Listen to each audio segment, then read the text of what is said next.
Yo, everybody, how's it going? I'm back. I know it's been a while. So today on this video, I'm actually going to be doing something a little different, and I'm gonna actually give you guys some recap on what's been going on in the sports, bro. I don't know. It's actually yeah. I don't know. It'll be just football because that's what I watch mainly, and what I like to cover in wrestling. Hey, I told you I was doing what I wanted when I wanted. So now a video like this will come out just about every week, and I'll be giving you the latest headlines when it comes down to your favorite NFL teams and your favorite wrestlers. This week in football, it's been crazy in football this week. When it comes to Tyreek's leg, Patrick Mahomes finally performing again, and a whole bunch of other crazy stuff. So we gonna start with some NFL news, and we gonna get into it. Real quick though, are y'all subbed? Y'all subbed? Y'all following me on Instagram? Y'all following me on Twitter? Are y'all following me? Y'all better subscribe. Y'all better be following me. I'll put the links down there. If I don't see any new followers, I'm coming to your house. So firstly, starting off with Tyreek Hill's nasty leg injury. Now, the smile on my face is just for show, but that shit was nasty. Like, dead ass. That shit was not good. I'm reading here on my other screen that dislocated, severely damaged left knee, multiple torn ligaments, including his ACL. So, Tyreek being 31 years old, dislocating his knee and tearing his ACL is kinda huge. Kinda huge. We don't know where he'll come back and how he'll come back from that. If he comes back from that. Because he said he wanted to retire after his Dolphins contract was up, which I think it's up after this season. I'm not sure. I don't know how to read those kinds of things. It says after the 2026 season. Is that this season? Because it's the 25-26 season, or is that next season? I don't know. But we do know Tyreek Hill went out with a smile on his face, and he was clapping it up, hype as shit, as he was leaving the arena on a wheelchair. I don't know. Maybe he's happy to be done. Maybe this is it. Maybe this is it from Cheetah. Hey, if this is it from Cheetah, though, he had a nasty career. I will say he had a nasty career. What does this do to the Dolphins offense? Now, I think this severely hurts the Dolphins offense, regardless. I think so. You lost your wide receiver one, and they got little guys that can step up. Very little. It's pretty much just up to Jalen Waddle, Devon Achane. Is that Devon Achane? Is that even his name? Achane. It's up to Achane and Waddle, Mr. Waddle. It was bad. I think Miami struggles the rest of the season, but who am I to tell? Now, switching gears from something that was presumably actually kind of nasty, because that leg injury was kind of nasty. Well, we're switching gears, and we're gonna go back in time a little bit, and we're gonna talk about that Cowboys Packers 40 apiece tie. Now, if any of you guys know me, I'm a Cowboys fan, and so watching them drop 40 on a team that is defensively better than them, it blows my mind. Both offenses were going crazy. Jordan Love was going crazy. Dak Prescott was going crazy. That man, NFL young boy, George Pickens. That boy was going crazy. He was going crazy. He had 2 crazy catches, one over 2 defenders. So I'm reading here, George Pickens had 8 receptions, 11 targets, 134 yards, 2 touchdowns.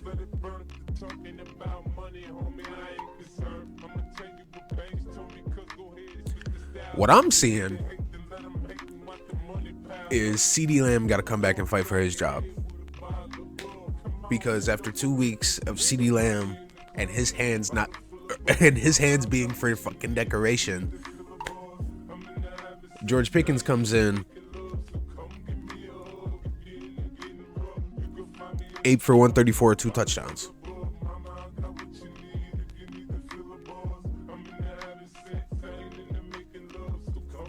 Like CD. Now, when it comes to the tie aspect,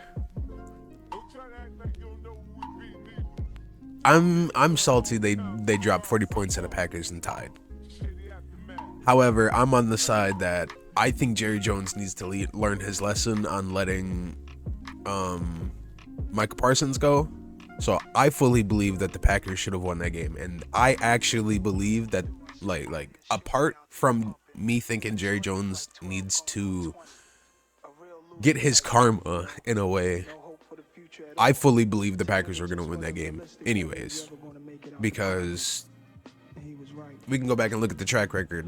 The Cowboys struggle against the Packers every single time, which is cool. It's cool, fun, whatever. Now the tie is crazy because we know there's in playoffs there's the infinite overtime thing, and in college that's there too. I feel like every football game gotta have a winner. Every football game needs to have a winner. I don't know why we still have ties in the regular season. I think every game should have a winner, like a decisive winner. I don't know. Chat. Would y'all rather lose or would y'all rather tie? Y'all can let me know down in the comments. I think, me personally, I would rather lose than tie, to be honest, because no. I would just rather tie instead of lose. I just switched both. I just switched what I said from ties to injuries to return of formation. Mr. Patrick Mahomes, 4 touchdowns, no picks against the Ravens. I'm gonna pull up the stats here. 270 yards, 25 for 37, 4 touchdowns, no picks. Lamar Jackson, 14 for 20, 1 touchdown, 1 pick, 147 yards. Seemingly, the Chiefs' offense is back. Seemingly. But this is the first game in 4 games they've performed this way. And it was against a better team. Because, let's be real, the Ravens as a whole, as a team, look better than the Chiefs. At least to me. What do you guys think this does to the MVP runs? You think Mahomes is back? You think Mahomes is back? I don't know. Sports Illustrated has a top 5 NFL MVP candidates after week 4. Let's go through here and read who they are. So at number 5, Sports Illustrated has Dak Prescott. I would assume with the 2 combined weeks, last week and this week, or the week before last week and last week, because it's the 1st of October when I'm recording this. Week 5 starts tomorrow. So they got Dak Prescott at 5. Combined the week before last week and just this last week, he was going crazy. That's good quarterback play. That is good quarterback play. Let's be real. Let's keep it real. The Cowboys defense is where that's where they fold. We all know. The Cowboys are only 1-2-1. They got a tie because they tied with the Packers. 1-2-1. Dak is doing really good regardless.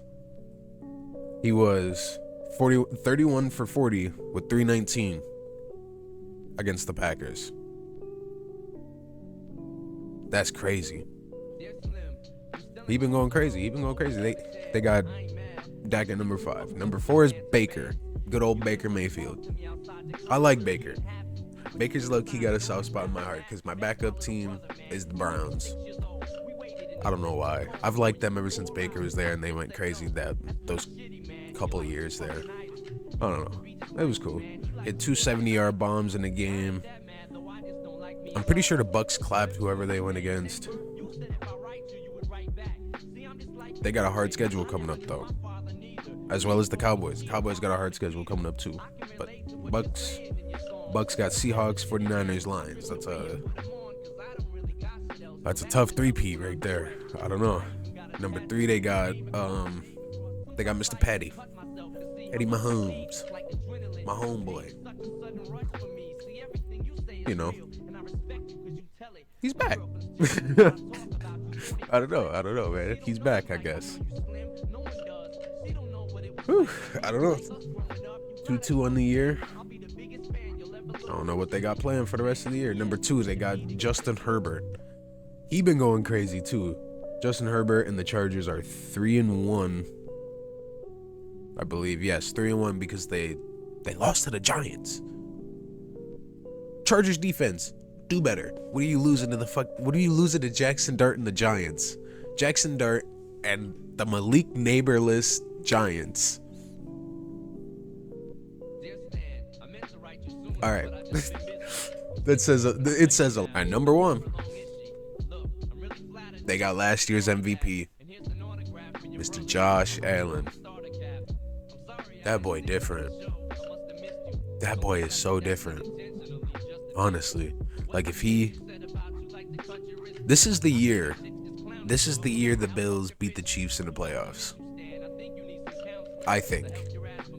I'm not a huge Chiefs fan. I'm more on the other side of that spectrum. But this is the best chance they have this year, I think, in beating the Chiefs in the playoffs.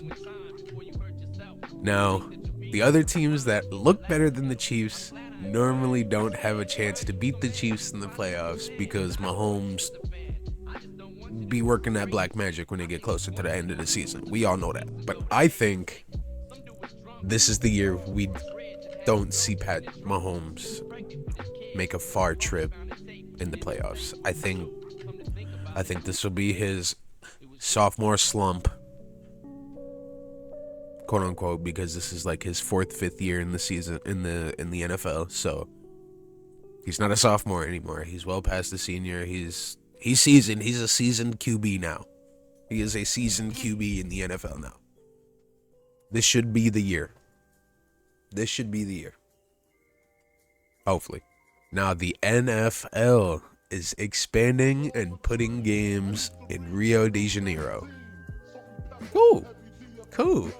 This is cool. We need some more of this worldwide exposure. That's pretty much it. They've went to London. They've been in Germany, Mexico City. The Vikings have already played 2 games overseas this year. I think the Vikings might be an overseas favorite, as well as the Packers. I know there's plenty of Packer fans out in the East that love football because there was that one dude. There was literally an Aaron Rodgers clone. His last year, he was in Green Bay, going around to the Green Bay games, and he was at he was at the Germany game. Let me ask y'all a question. Where y'all think the NFL should go next? Me personally, I think they should go to Japan or an Asian country. I don't know why. I really feel that they should go to an Asian country of some sort. Yeah, I don't know. I really like the sound of NFL in Japan. That way they can, I don't know. Maybe this is the well, they did. There is football in the Olympics, in the Summer Olympics coming up this year. So, hey, maybe we continue the worldwide growth. We can get tackle football in the Olympics instead of flag. I think it'll always be flag. Let's be real. I think it'll always be flag football. All right. That's all I got on the NFL. Now, we're going into the squared circle. We're going to step in between the ropes. And I'm going to move on to WWE. WWE, Oh man, they've had its ups, had its downs. I think it's on an up right now, but it has been announced December 13th, 2025, John Cena's final match. It'll take place on a Saturday night's main event. I'll have my opinions for that later. I don't even know, man. I don't know where they're gonna go with this, because they just came off the match with Brock at I don't remember what pay-per-view it just happened. Not gonna lie, but he just had a match with Brock, and he's gonna have an upcoming match at Crown Jewel against AJ Styles. So that can't be his final opponent already. AJ Styles cannot be his final opponent already. I think for his final opponent, I've seen a lot.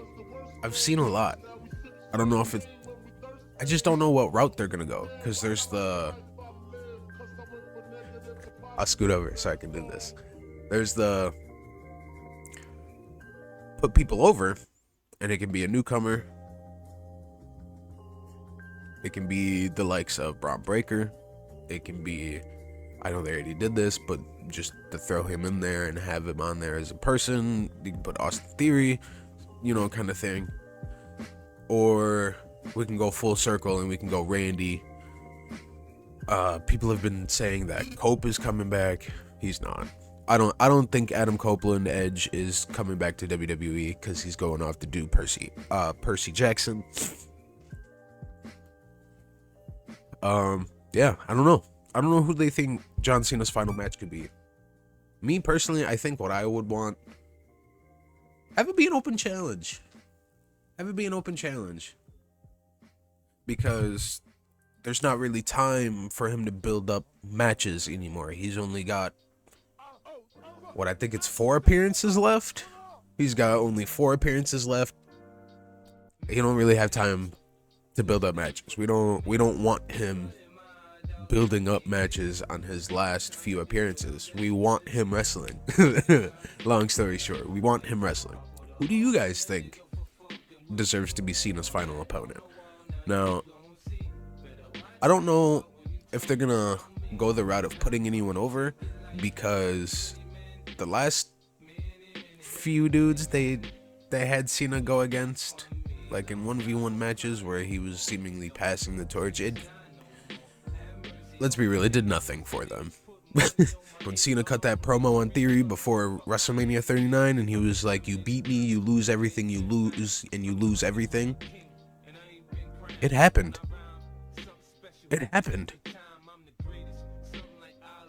And it, low-key, it probably only happened that way because he said that. I don't know. He lost everything. Austin Theory has been nothing but a joke since then. And he was US champion when that happened. Lost it. He's been tied to Grayson Waller. And now he's off TV because he's injured or something.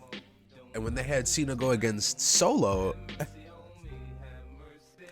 and they had Solo kill Cena, it didn't do anything.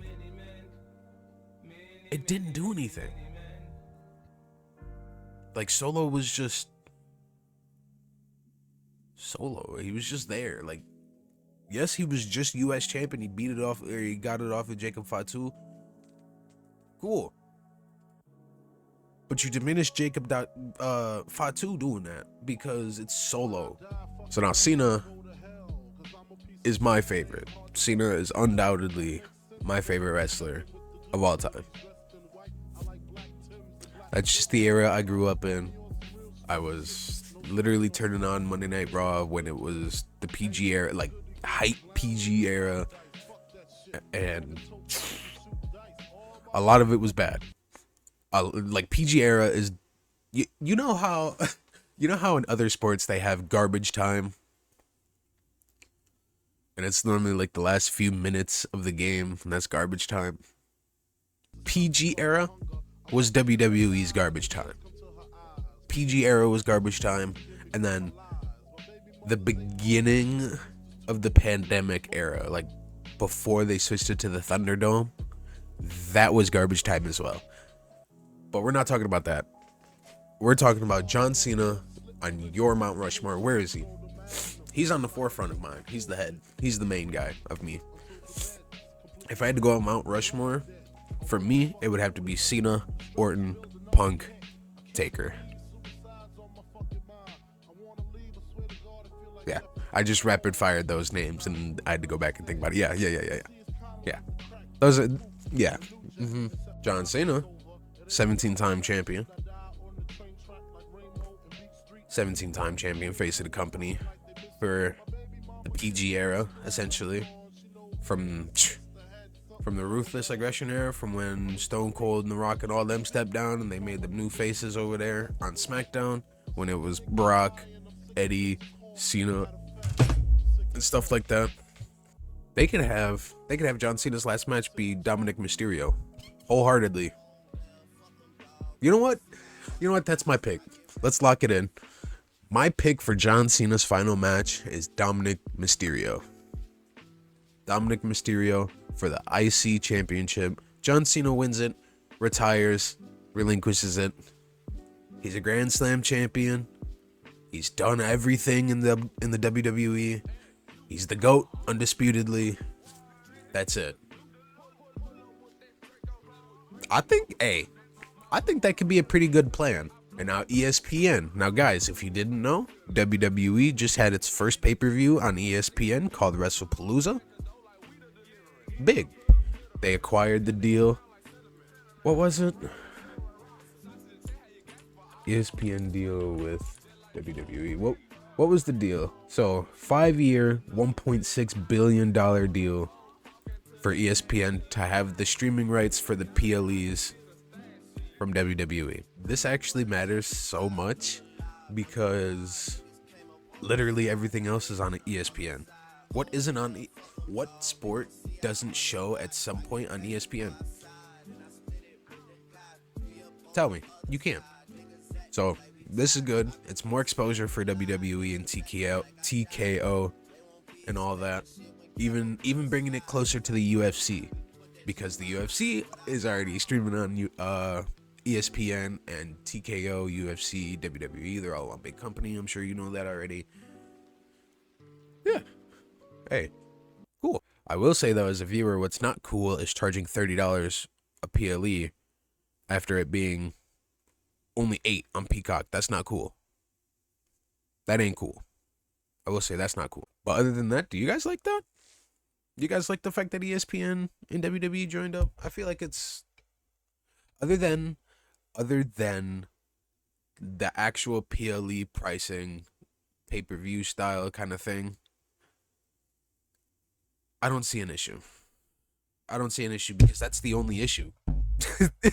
Genuinely, that's the one issue, is that they're charging $30 a PLE when we could subscribe to Peacock for $8, get movies, TV shows, live streaming TV for $8, and you want to move it to a pay-per-view kind of service for $30. Maybe they weren't making money. Whatever, who cares? I care. So now November 29th, a month from now, Survivor Series in San Diego, Petco Park. This is the first Survivor Series that's in an outdoor stadium. All of the other ones have been in inside closed domes. The first one, hey, it has had a cool atmosphere.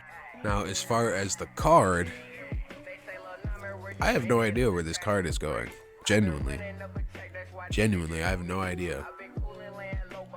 It seems like the bloodline is coming back together. Like, to me, it seems like the War Games match, or the men's War Games match, is going to be Bloodline versus Vision.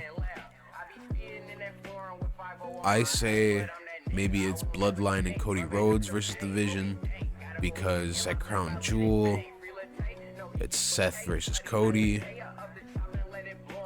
I have no idea. I really don't know. Hopefully the Women's Intercontinental Championship is on the card, and we can see, you know, another fantastic match by Miss AJ Lee and Becky Lynch, the champion. That's what I would like to see. I would like to see that match, as well as, oh wait, oh, I'm gonna have to backtrack. Because I want to see CM Punk versus Seth and AJ Lee versus Becky. So it can't be. So if I have CM Punk and Seth Rollins in a match, and AJ Lee and Becky Lynch in a match, the Vision can't do War Games because they'd be down their leader. So in that case, I have no idea.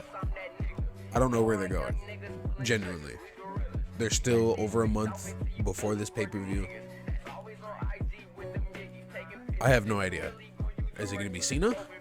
Is Cena going to be in War Games? I take that back. I hope Cena is not going to be in War Games. I do not want to see him wasted in War Games. Just because, like, it could be, like, I understand they could have it be a tick on the chart, and it's like, boom, thinks he's done. But I don't want that. I don't want that. Now, as far as the women's, I really don't know where they're going with the women's. I think if I had to put any actual thought into it, I probably would say that the women's War Games match is going to be main roster versus NXT, because just a couple weeks ago on NXT, Triple H came out and was talking to Shawn about they were like competing or something, and then, you know, William Regal came out and did the thing.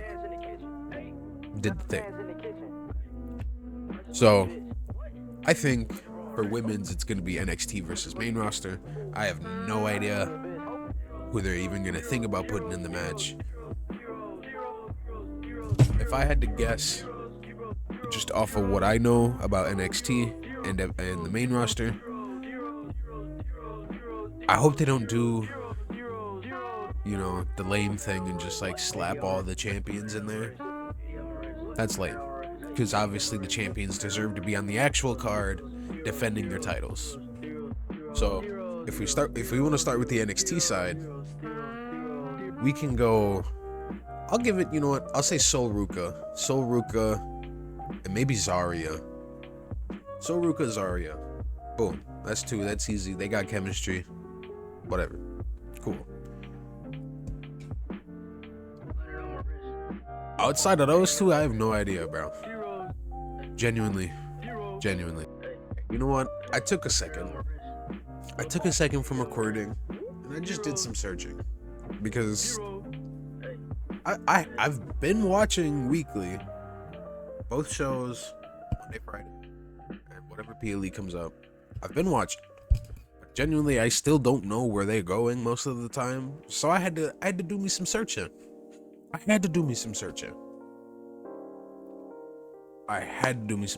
What if one of the War Games matches is mixed gender? That way CM Punk can get a team and go against the Vision.